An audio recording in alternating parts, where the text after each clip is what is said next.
ونشهد أن محمدا عبده ورسوله.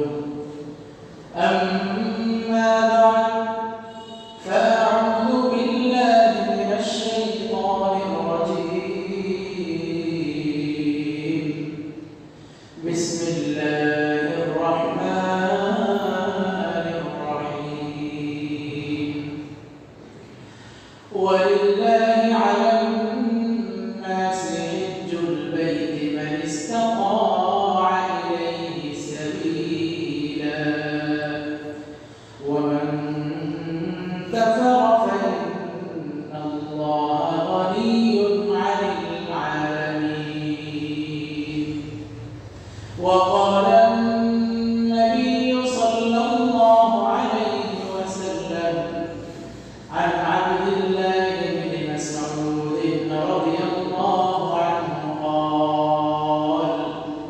قال النبي صلى الله عليه وسلم: تابعوا بين الحج والعمرة فإنهما ينفيان الفقر والذنوب كما ينفي الكيل خبث الحديد والذهب والفضة. وليس له للحج المبرور ثواب إلا الجنة، أو كما قال رسول الله صلى الله عليه وسلم. شغل الدروش. اللهم صل على محمد وعلى آل محمد كما صليت على إبراهيم وعلى آل إبراهيم إنك حميد مجيد. اللهم بارك على محمد وعلى آل محمد كما باركت على إبراهيم وعلى آل إبراهيم إنك حميد مجيد. الحمد لله। আল্লাহ রাব্বুল আলামিনের দরবারে অসংখ্য অগণিত শুকরিয়া আদায় করছি যে আল্লাহ রাব্বুল আলামিন আমাদেরকে এরকম বৃষ্টি বাদলের দিনে আল্লাহ তাআলা সুন্দরভাবে দুনিয়ার সমস্ত কাজ থেকে ফারিগ হয়ে আমাদেরকে মসজিদে আসার বসার তৌফিক দান করেছেন। এই জন্য সকলে শুকরিয়া আদায় করি আলহামদুলিল্লাহ। আলহামদুলিল্লাহ। আল্লাহ রাব্বুল আলামিন আমাদেরকে এমন এক ধর্ম দিয়েছেন যে ধর্ম সবচেয়ে প্রাচীন ধর্ম, যে ধর্ম পৃথিবীর সর্বপ্রথম ধর্ম। কেমন প্রথম?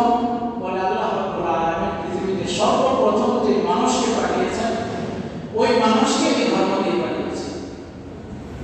আমরা দেখি নাস্তিকদের বা নাস্তিকবাদী বিজ্ঞান যারা, এ ধরনের বিজ্ঞানীদের কিছু থিওরি আছে, তারা বলতে চায় এই পৃথিবী এমনি এমনি সৃষ্টি হয়েছে।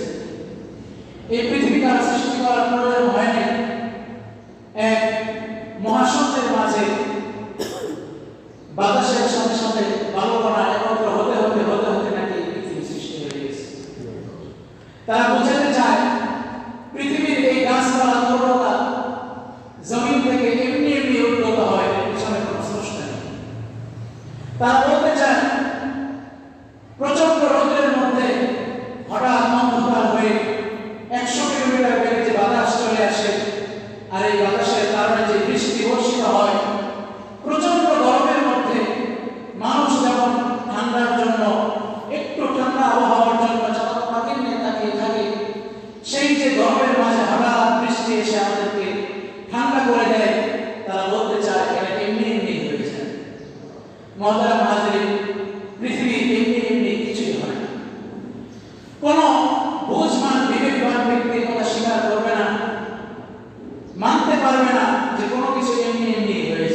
আবার দেখতে দেখতে অনেক বছর পর আমরা এখন দেখি কত সুন্দর একটা মসজিদ।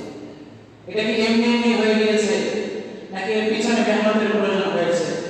অনেক মানুষের মেধা, অনেক মানুষের শ্রম, অনেক মানুষের টাকা পয়সা ব্যয়, অনেক সময় ব্যয় করার পর এই বিল্ডিং, এই মসজিদ আজকের এই চিত্র ধারণ করেছে। মহতারাম হাজিরিন, একটা মসজিদ যদি পরিবর্তন হওয়ার জন্য এত শ্রম, এত মেধা, এত সময়ের প্রয়োজন হয়, তাহলে এত বড় বিশ্ব, এত বড় পৃথিবী আল্লাহ রাব্বুল আলামিন সৃষ্টি করলেন, এটা কি এমনি এমনি হতে পারে? কখনোই হতে পারে না। এজন্য আমাদের শুকরিয়া আদায় করা দরকার। ওই সমস্ত পচা বিবেক সম্পন্ন ব্যক্তিদের অন্তর্ভুক্ত আল্লাহ আমাদেরকে করেন নাই, বরং আমরা বলি এই পৃথিবী এমনি এমনি হয় নাই। একজন স্রষ্টা আছে, যে স্রষ্টা বলেছেন কোন, সাথে সাথে ফায়াকুন, সেটা হয়ে গেছে।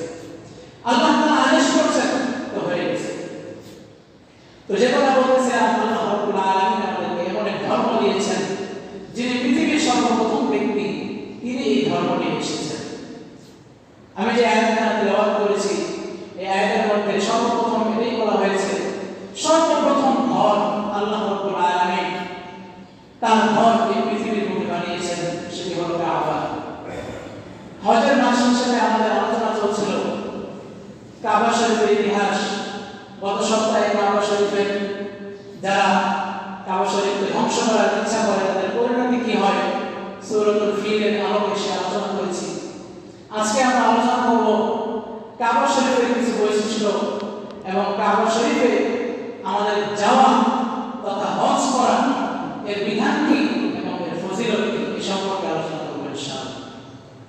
আল্লাহ রাব্বুল আলামিন সূরা আলে ইমরানের মধ্যে 97 নম্বর আয়াতে এই কথা ঘোষণা করেন, ইন্না আউওয়ালা বাইতি। আল্লাহ রাব্বুল আলামিন এই আয়াতের মধ্যে কাবা শরীফের 8টা বৈশিষ্ট্যের কথা বলেছেন। 8টা বৈশিষ্ট্য বলে এরপরে আমাদেরকে বলেছেন, যাদের সামর্থ্য আছে, যারা তোমরা সেই ঘর পর্যন্ত পৌঁছতে পারো, তোমাদেরকে এই ঘরে আসা আমি ফরজ করে দিলাম। মহতারাম হাজিরিন, প্রথম যে শব্দ ইন্না আউওয়ালা বাইতি, এটা হলো এই কাবা ঘরের প্রথম বৈশিষ্ট্য। অর্থাৎ পৃথিবীর মধ্যে সর্বপ্রথম ঘর হলো কাবা ঘর। আল্লাহ রাব্বুল আলামিন পৃথিবী সৃষ্টি করেছেন, এই পৃথিবীর বুকে প্রথম তিনি তার ঘরে তিনি সৃষ্টি করেছেন। তাহলে আমাদের স্বাভাবিক বিবেকিত বলে, যদি কোনো জিনিস এরকম অনন্য বৈশিষ্ট্যের হয় যে পৃথিবীতে যত ঘর, সমস্ত ঘরের প্রথম ঘর যেটা, সেটা তো এক নজর দেখতেও মনে চায়, কি বলেন? তাহলে স্বাভাবিক বিবেকে আমাদেরকে ধারণা দেয় যে এই ঘর দেখা উচিত, এই ঘরে যাওয়া উচিত। মহতারাম হাজিরিন, এর পরবর্তী অংশে আল্লাহ তাআলা বলেছেন বুদিআ লিন-নাস। আল্লাহ তাআলা এই ঘরটা কাদের জন্য বানিয়েছেন? এই ঘরটা আল্লাহ তাআলা মানুষের জন্য বানিয়েছেন। বুদিআ লিন-নাস, মানুষের জন্য। অর্থাৎ আল্লাহ রাব্বুল আলামিন ফেরেশতাদেরকে আল্লাহ তাআলার ঘর তওয়াফ করার জন্য আরশে আজিমের নিচে সেখানে একটি ঘর নির্মাণ করে দিয়েছেন, সেটির নাম হলো বাইতুল মামুর। ওই বাইতুল মামুরে ফেরেশতারা তওয়াফ করে। ফেরেশতাদের যখন আল্লাহকে খুশি করতে মনে চায়, তারা সেখানে তওয়াফ করে আল্লাহকে খুশি করে। আর মানুষ যখন আল্লাহকে খুশি করতে চাইবে, মানুষ যখন আল্লাহর সন্তুষ্টি অর্জন করতে চাইবে, তখন তারা যেন এরকম একটি ঘর পায়, যে ঘরের সামনে গিয়ে, যে ঘরকে তওয়াফ করলে আল্লাহ তাআলা খুশি হবেন। এজন্য আল্লাহ তাআলা এই ঘরকে বানিয়েছেন আর ঘোষণা করেছেন বুদিআ লিন-নাস, এই ঘরকে আমি মানুষের জন্য বানিয়ে দিলাম। অর্থাৎ মানুষ যখন গুনাহ করতে করতে গুনার পাহাড় হয়ে যাবে, যখন সে হতাশ হয়ে যাবে, সে মনে করবে আমার এত গুনাহ, আমি কিভাবে ক্ষমা পাবো, আল্লাহ বলেন তুমি তোমার এই গুনার পাহাড় নিয়ে আসো, আমার ঘর জিয়ারত করো, আমার ঘরকে তওয়াফ করো। আমার ঘর তওয়াফ করে তুমি যখন হজ পুরা করবে, আমি আল্লাহ তোমার জিন্দেগীর সমস্ত গুনাহগুলো মাফ করে দেব। সুবহানাল্লাহ। এরপর অংশে আল্লাহ তাআলা তৃতীয় বৈশিষ্ট্য বলতেছেন, লাল্লাযী বিবাক্কাতা মুবারাকা। রব্বুল আলামিন বলেন লাল্লাযী বিবাক্কাতা, আমি আমার এই ঘরকে পৃথিবীর অন্য কোনো জায়গায় বানাই নাই, আমি আমার ঘরকে বানিয়েছি মক্কা শরীফে। বাক্কাতা শব্দের অর্থ মক্কা। আল্লাহ তাআলা মক্কার মধ্যে মধ্যে ওই ঘরকে বানাইয়া ঘোষণা দিয়ে জানিয়ে দেয়, হে আমার বান্দারা, আমার যে ঘরটা ওই মক্কার মধ্যে আমি বানাইছি, হতে পারে ওই ঘরের দাম অনেক কম, হতে পারে ওই ঘরটা বেশি সুন্দর না, তুমি এর চাইতে অনেক বেশি সুন্দর ঘর বানাইতে পারো, তুমি চাইলে এর চাইতেও দামি ঘর বানাইতে পারো।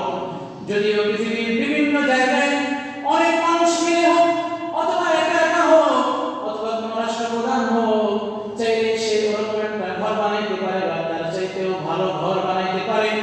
রব্বুল আলামিন বলেন, আমার হাবিবকে আমি যে এলাকায় পাঠাইছি, আমার হাবিব যে এলাকায় জন্মগ্রহণ করেছে, যে এলাকায় আমার হাবিব বড় হয়েছে, যে এলাকায় আমার হাবিব হাঁটাচলা করেছে, যে এলাকার মাটি আমার হাবিবের পায়ে স্পর্শ করেছে, যে এলাকার মাটি আমার হাবিবের কান্নার পানিগুলো সে শোষণ করে নিয়েছে, যে এলাকার পানি আমার হাবিবের কষ্টগুলো সচক্ষে দেখেছে, যে এলাকার মাটি আমার হাবিবকে তার বুকে ধারণ করেছে, আমার হাবিব যে মাটিতে সকাল থেকে সন্ধ্যা পর্যন্ত ইবাদত করেছে, যে মাটিতে আমার হাবিব রাতের গভীরে সিজদায় পড়ে গিয়ে আমি আল্লাহর কাছে রোনাজারি করেছে, যে মাটিতে আমার হাবিব তার উম্মতের জন্য রাতের ঘুমকে বিসর্জন দিয়ে, যে হাবিব তার ঘরের স্ত্রীকে বিসর্জন দিয়ে আমার ঘরে এসে মক্কায় এসে যে কাবা শরীফের সামনে এসে আমার জন্য ক্রন্দন করেছে, কান্নাকাটি করেছে, ওই মাটিকে আমি এত বেশি দামি করে দিলাম যে আমার ঘরটা ওই মাটিতেই থাকবে। পৃথিবীর কোনো মানুষের ক্ষমতা নাই, পৃথিবীর কোনো মানুষকে আমি এই অধিকার দেই নাই যে মানুষ চাইলেই ওই ঘরকে ওখান থেকে উঠিয়ে অন্য জায়গায় নিয়ে যাবে অথবা অন্য জায়গায় এর চাইতে দামি ঘর বানিয়ে ঘোষণা দিবে যে আমি এখানে কাবা শরীফ বানাইলাম, মক্কায় যাওয়ার দরকার নাই, এখন থেকে আমার এখানে তোমরা হজ করবা, আমার এখানে এসে তোমরা তওয়াফ করবা, এরকম কোনো সুযোগ আমি রাখি নাই। রব্বে কারীম এই আয়াতের মধ্যে বলতেছেন, ইন্না আউওয়ালা বাইতিন উদিআ লিন-নাস লাল্লাযী বিবাক্কাতা মুবারাকা। আমি আমার ঘরকে পৃথিবীর কোনো জায়গায় বানাইলাম না, যেই জমিনের মধ্যে যেই জমিনকে পছন্দ করে আমি আমার হাবিবকে ওই জায়গায় পাঠাইছি, বলে ওই হাবিবের ওই পথে চালনা করা, হাবিবের পথে পথে চলা যে এলাকা, ওই এলাকার মধ্যে আমি আমার ঘরকে বানিয়ে দিলাম।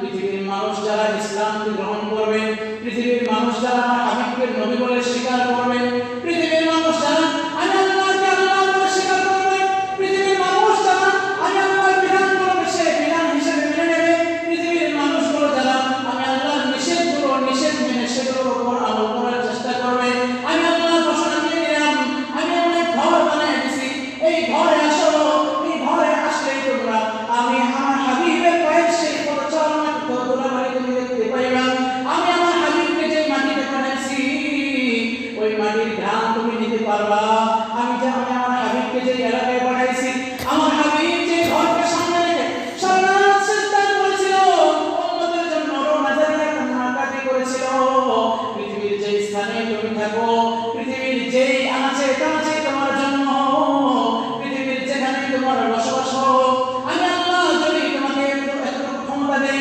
এতটুকু সম্পদের মালিক যদি বানাই, যেখান থেকে তুমি যেই পরিমাণ টাকা হলে তুমি আমার ঘর পর্যন্ত আসতে পারো, রব্বুল আলামিন বলেন আমি আল্লাহ সমস্ত বান্দার উপরে ওই ঘর পর্যন্ত আসাকে আমি ফরজ করে দিলাম, এমন এক বিধান দিয়ে দিলাম, কাবা ঘরকে আমি এখানে বানিয়ে দিলাম, তোমরা যে যেখানেই থাকো সর্বশেষ তোমরা একবার হলেও আমি আমার ঘর জিয়ারত করতে আসবা।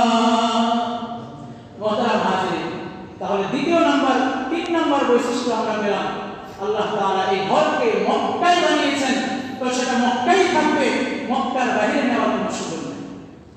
যত বড় ক্ষমতাধারী হোক, যত বড় সম্পদওয়ালা হোক, এর চাইতে যত বড় পুরো ঘর স্বর্ণ দিয়ে বানাইতে পারে না, তারপরেও সে তার অধিকার নাই সে ঘরকে এখান থেকে সরিয়ে অন্য জায়গায় নেবে। আমি আল্লাহ এই ঘরের একটা বৈশিষ্ট্য করে দিলাম, আমার হাবিব এখানে থেকেছে, আমার হাবিবের জন্মস্থান, আমার হাবিব এখানে নামাজ পড়েছে, তো এখানেই আমার ঘর। 4 নম্বর বৈশিষ্ট্য, আল্লাহ রাব্বুল আলামিন এই আয়াতের 4 নম্বর অংশে বলতেছেন মুবারাকা, অর্থাৎ আমি আমার ঘরকে বরকতময় বানিয়েছি। কি বানিয়েছি? বরকতময়। আমার এই ঘরকে কেমন বরকতময় বানিয়েছি? বলে আমার এই ঘর যখন ছিল না তখনও এই জমিনে যখন হযরত ইব্রাহিম আলাইহিস সালাতু ওয়াস সালাম তার বিবি হাজরাকে তার সন্তান সহ এখানে রেখে দিয়েছে, দুর্গম মরুভূমি যেখানে কোনো পানির ব্যবস্থা নাই, কোনো ঘরের ব্যবস্থা নাই, কোনো মানুষ থাকে না, একেবারে খালি মরু প্রান্তর।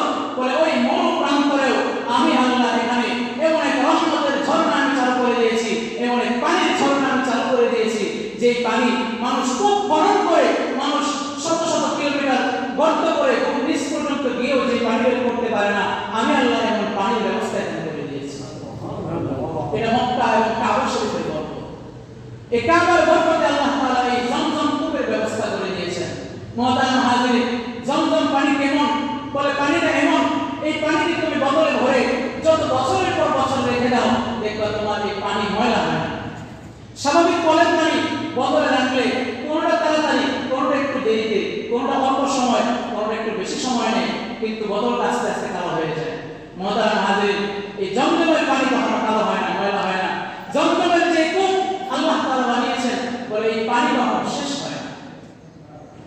ওই যে আজ থেকে ৬০০০ বছর আগে হযরত ইব্রাহিম আলাইহিস সালাতু ওয়াস সালামের স্ত্রী এবং সন্তানের ওসিলায় বদৌলতে আল্লাহ তাআলা যে এই জমজমের কূপ চালু করেছেন, আজ পর্যন্ত ৬০০০ বছর ঐতিহাসিকদের বর্ণনা অনুযায়ী বলে ৬০০০ বছর যাবত এই কূপ থেকে পানি ওঠানো হয়, আজ পর্যন্ত এর পানি শেষ হয় না।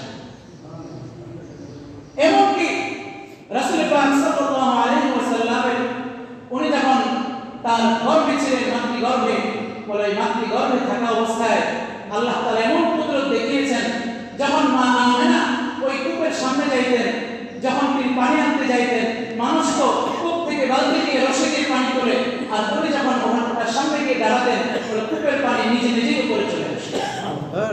আল্লাহ রাব্বুল আলামিন কত বরকত এখানে রেখেছেন।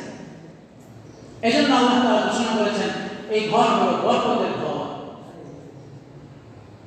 এরপরে ৫ নম্বরে বলতেছেন ওয়া হুদাল লিল আলামিন, আল্লাহ রাব্বুল আলামিন বিশ্ববাসীর জন্য হিদায়াতের কারণ বানিয়ে দিয়েছেন। এই ঘর হলো হিদায়াতের কারণ। এই ঘর আমাদেরকে শেখায় মানুষ কোন ধনী গরিব বলতে কোনো ভেদাভেদ নেই, কোনো পার্থক্য নেই। মানুষ সাদা কালোতে কোনো পার্থক্য নেই, মানুষের লম্বা এবং খাটোতে কোনো পার্থক্য নেই। মানুষ ইউরোপ অথবা আমেরিকার কিনা, নাকি সে এশিয়া মহাদেশের, সে কোন মহাদেশে বাস করে, সে কি উচ্চ দেশে বাস করে না নিম্ন শ্রেণীর দেশে বাস করে, এটা কোনো বিভেদ করে না। সমস্ত মানুষ সেখানে একই কাপড় পরিধান করে, এমন কাপড় যে কাপড় কোনো সেলাইও থাকে না, বলে এমন এক কাপড় পরিধান করে তারা সেখানে একই বেশে একই রকম চিত্র ফুটিয়ে তোলে, তারা একসাথে কাঁধে কাঁধ মিলিয়ে তারা সেখানে সেই ঘরকে তওয়াফ করে। এই চিত্রই তো আমাকে দেখায়, আমাকে শেখায় কিভাবে মুসলমানের মধ্যে ঐক্য তৈরি হয়, মুসলমানের ভাই ভাই। এই চিত্র আমাদেরকে শিক্ষা দেয়। এই চিত্র দেখে হাজারো মানুষ ইসলাম গ্রহণ করে ফেলেছে। মুহতারাম হাজিরিন, এরকম অনেক ঘটনা আছে। জামাতে নামাজ পড়তেছে একজন ইমাম সামনে, সে যা যা করে পিছনে হাজারো মানুষ দাঁড়িয়ে কাইতারি করে, বলে বহু কাফেররা এই দৃশ্য দেখেই তো মুসলমান হয়ে গেছে। তাহলে কাবা শরীফে যখন সমস্ত মানুষ, কি রাজা কি প্রজা, ধনী গরিব, সাদা কালো কোনো ভেদাভেদ নাই, সবাই একসাথে একই রকম বেশভূষা নিয়ে সেখানে যখন তওয়াফ করে, তখন মানুষকে যেন মৃত্যুর কথা স্মরণ করিয়ে দেয়। মানুষের মৃত্যুর পরে কাফনের সেই সাদা কাপড় ছাড়া আর কোনো কাপড় থাকবে না, চাই সে রাজা হোক, চাই সে প্রজা হোক। এজন্য আল্লাহ রাব্বুল আলামিন বলেছেন ওয়া হুদাল লিল আলামিন, আল্লাহ তাআলা এখানে মানুষদের জন্য এই ঘরকে বানিয়েছেন হিদায়াতের কারণ। ৬ নম্বর আল্লাহ তাআলা বলেছেন ফি আয়াতুল লিন্নাস, আল্লাহ রাব্বুল আলামিন ঘোষণা করেন আমি আমার এই ঘরকে মক্কার মধ্যে বানিয়ে, এই ঘরের মধ্যে আমি এমন নিদর্শন দিয়েছি, পৃথিবীর কোন জায়গায় তোমরা এই নিদর্শনগুলো দেখতে পারবা না। পৃথিবীর মানুষ কালোকে ঘৃণা করে, পৃথিবীর মানুষ কালো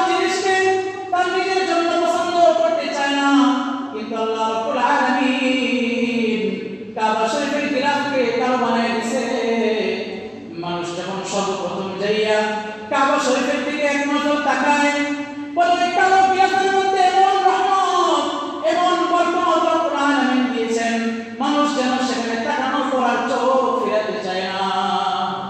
ওই কালো গিলাফের দিকে বারবার তাকাতে চায়, কালো গিলাফকে বারবার ধরতে চায়, ছুঁতে চায়, কালো গিলাফকে চুমু খাইতে চায়, কালো গিলাফের দিকে, কালো গিলাফের সাথে নিজের শরীরকে লাগাইতে চায়, নিজের শরীরকে, নিজের বুককে সেখানে লাগাইতে চায়।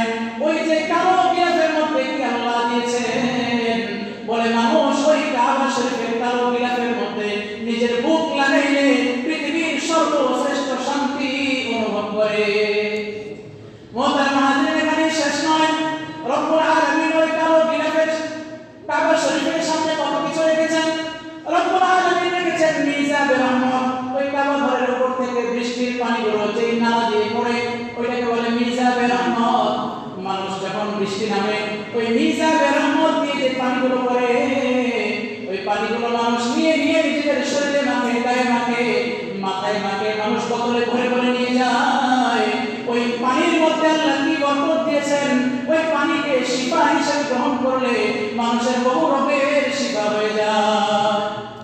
রব্বুল আলামিন ওই ঘরের পাশে কি কি নিদর্শন রেখেছেন, রব্বুল আলামিন সেখানে মাতাম রেখেছেন, রব্বুল আলামিন সেখানে সাফা আর মারওয়া রেখেছেন, যেখানে হযরত ইব্রাহিম আলাইহিস সালামের স্ত্রী মা হাজেরা এবং তার সন্তান যেখানে পানির জন্য মা হাজেরা সাফা থেকে মারওয়ায়, মারওয়া থেকে সাফায় 7 বার চক্কর দেওয়ার পর রব্বুল আলামিন সেখানে জমজমের পানি জারি করে দিয়েছেন। রব্বুল আলামিন এই কাবা শরীফের মধ্যে সবচেয়ে বড় যে নিদর্শন রেখেছেন সেটি হলো আয়াতের পরের অংশ বলেন মাকাম ইব্রাহিম। রব্বুল আলামিন বলে আমি আমার কাবার সাথে যত নিদর্শন রেখেছি তার মধ্যে অন্যতম একটা নিদর্শন হলো মাকাম কাবা, মাকাম ইব্রাহিম। মোহতারাম হাজিরিন, মাকাম ইব্রাহিম কি? হযরত ইব্রাহিম আলাইহিস সালাম যখন এই কাবা ঘর নির্মাণ করেন, হযরত জিবরাইল আলাইহিস সালাম জান্নাত থেকে একটা পাথর এনে দিয়েছেন, যে পাথরটা বর্তমান জামানায় আমরা লিফট বলে যে জিনিসটা চিনি, নিচতলায় দাঁড়াইলে 20 তলা, 30 তলা, 100 তলা পর্যন্ত লিফট আমাদেরকে টেনে টেনে উপরে নিয়ে যায়। উপর থেকে যদি নামতে চাই ওই লিফটের মধ্যে দাঁড়াইলে মুহূর্তের মধ্যে আমাদেরকে নিচে নিয়ে আসে। রব্বুল আলামিনের কি কুদরত ওই মাকাম ইব্রাহিমের মধ্যে রেখেছেন। রব্বুল আলামিন ওই পাথরের মধ্যে এমন ক্ষমতা দিয়েছেন যে পাথরের উপর ইব্রাহিম আলাইহিস সালাম দাঁড়ায়, যখন তার একটু উপরে উঠতে প্রয়োজন হয়, যখন উপরের ইটাগুলো বাঁধার প্রয়োজন হয়, সাথে সাথে ওই পাথরটা উপরে উঠে যায়। যখন আমার নিচে নামার সময় পাথর নিচে নেমে আসে। এভাবে ওই পাথর হযরত ইব্রাহিম আলাইহিস সালামকে সহযোগিতা করে। মোহতারাম হাজিরিন, ওই পাথর একদিন রব্বে কারীমকে বলে আল্লাহ, আমি পাথর আমাকে আপনি জান্নাত থেকে পাঠাইছেন, আমার বুকের উপর আপনার নবী দাঁড়ায়, আমার খলিল দাঁড়ায়, বন্ধু দাঁড়ায়, আমার খুব ভালো লাগে। রব্বে কারীম আপনি যদি একটু অনুমতি দিতেন, আমি পাথর তো শক্ত পাথর, আমার বুকে ইব্রাহিম আলাইহিস সালাম দাঁড়ায় আবার নেমে যায়, কোনো চিহ্ন থাকে না, কোনো প্রমাণ থাকে না। রব্বুল আলামিন যদি আপনি অনুমতি দেন, আমাকে যদি একটু নরম হওয়ার শক্তি দিতেন, আমি একটু কাদামাটির মতো নরম হইতাম, এমন নরম হইতাম যে নরমের মধ্যে ইব্রাহিম আলাইহিস সালামের পা সেখানে পড়তো, আমি পাথর সেই ইব্রাহিম আলাইহিস সালামের পাকে আমি একটু পায়ের ছাপটা আমি একটু গ্রহণ করে নিতাম।